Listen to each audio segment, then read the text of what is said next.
Well, good morning, birders. Continuing my exploration of the parks here in Wimberley. Today we're at the Patsy Glenn Refuge.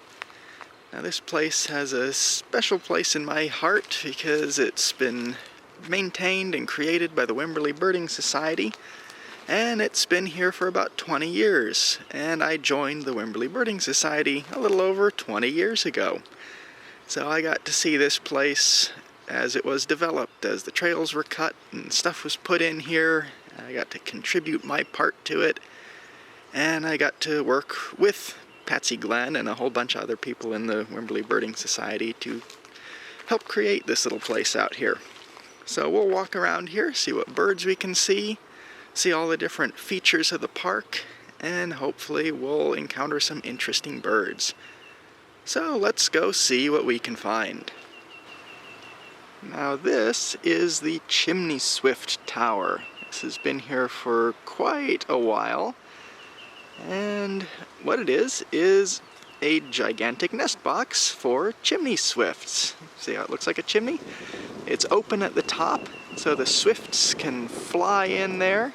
They'll attach their nest to the wall inside, raise up some little baby swifts, and then fly on out. Now this whole big structure will only house one pair of swifts. They do not share their tower. During migration there will be more birds that will use this as a roost, but as far as providing nesting sites, we need to build more of these, since of course a lot of people are closing off their chimneys. The swifts aren't going in there, and their previous nesting habitat, which is large logs, trees where the top has been cut off or they've been rotting away and it's hollow down on the inside, a lot of those have been cleared and cut down as well. So it's good to provide some habitat for these guys. And I have actually just seen the swifts fly by. Not sure if they're in the tower right now, but they're around here. Now this is the Guzzler. It's a water collection system. It was one of the first structures built out here in the refuge, and it's been providing water for the birds ever since. Oh, and there's an eastern phoebe right next to it.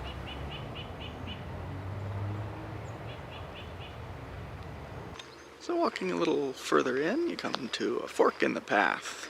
A nice little bench sitting here, which is very convenient if you want to sit and look up in the tree at the owl box.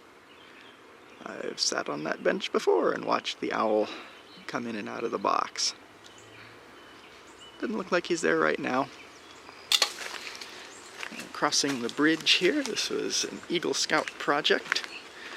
You can come to the bird blind and walk inside. This was also an Eagle Scout project. Built in 2008.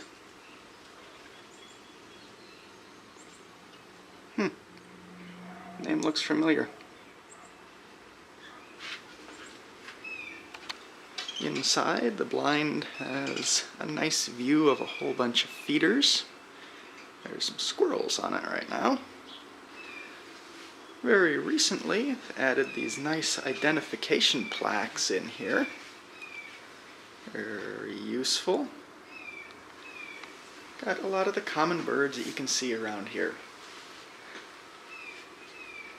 It's a great place to come sit and learn about the birds. Just relax during the day. You never know what will show up here, so we'll sit in here for a little bit and see what comes up to the feeders. And it looks like for another year running, the Carolina wren has attempted to build a nest up here.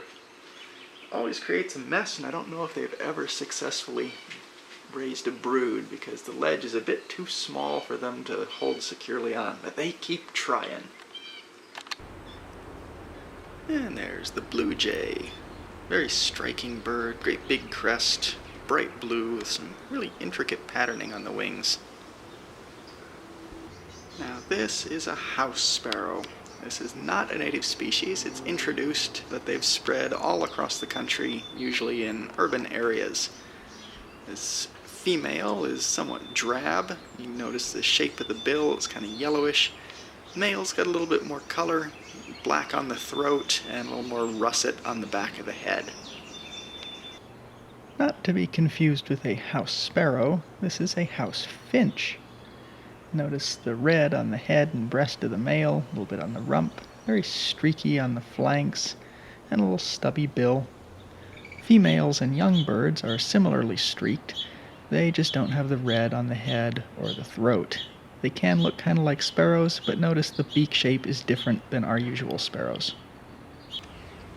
There's the female cardinal. Not as bright as the male, but still got a nice bright beak.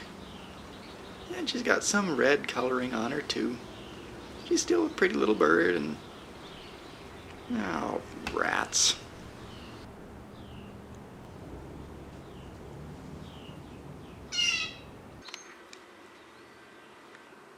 So this bird blind took almost 2 years to get approval to be built, and then about 4 or 5 weekends out here with a bunch of Boy Scouts actually building it. So I not only learned about building a bird blind during the Eagle Scout project, I learned about navigating City Hall and getting all the proper permits and certifications to build on city land.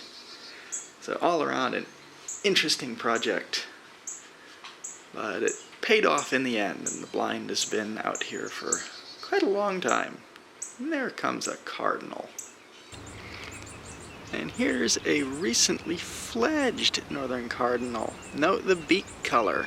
It's not red, it's more of a slaty color, and that wing flapping is begging behavior. He's asking for food, and here, wait, no, that's a house sparrow. Here comes Mr. Cardinal, bringing some food up for the little guy. He'll have to learn how to feed himself soon, but for now, the male cardinal's flying down to the bird feeder, grabbing some food, and bringing it back up to the little guy to feed him.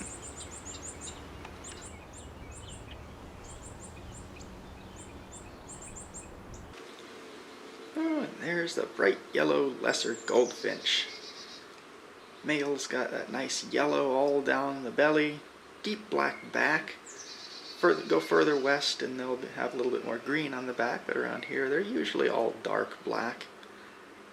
And the female is just a little bit more drab greenish yellow, but still she's nice and pretty. Here's a female painted bunting. Nice and pretty green color. You can see they come right in to seed.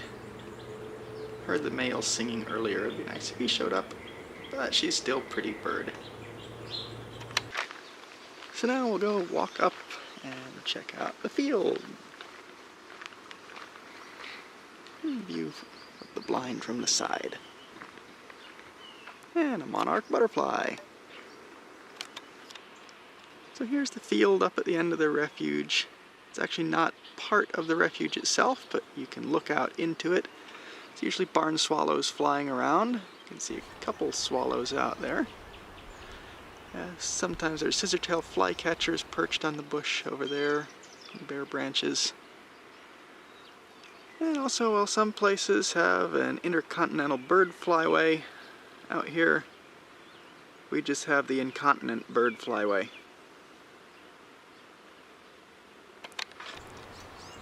There's a western kingbird out there perched on the branches. There's actually 2 of them. Bright yellow birds. They'll sit out on exposed perches like that and fly out to catch insects as they go by. These guys have a nice yellow belly, grayish breast, gray on the back. If you see one with a little more yellow on it and green on the back, that could be either Couch's or tropical kingbird, though those usually don't come up this far very often. So there's even a nice little platform you can sit and watch the birds out over the field. Now walking around, you might see this and think it's an agarita, but if you look closer, the leaves are different. This is a Texas barberry. It's only found here in the hill country, so it's another special little plant that we only get around here. There's a nice male summer tanager. Just had the female fly by, and he just flew out, and I caught a bug. It's having a bit of lunch right now. It looks like they're moving together as a pair. It'd be interesting to see if they might be nesting around here somewhere, and might be bringing some little fluffy-headed fledglings down to the water feature in front of the blind sometime here in the next few weeks. And there goes a whole family of Bullocks wrens. It's like they've probably just fledged out within the last few days. All moving together. There's 5 or 6 of them over there. Being nice and vocal as Bullocks wrens usually are. Curious little young wrens learning how to forage with their parents.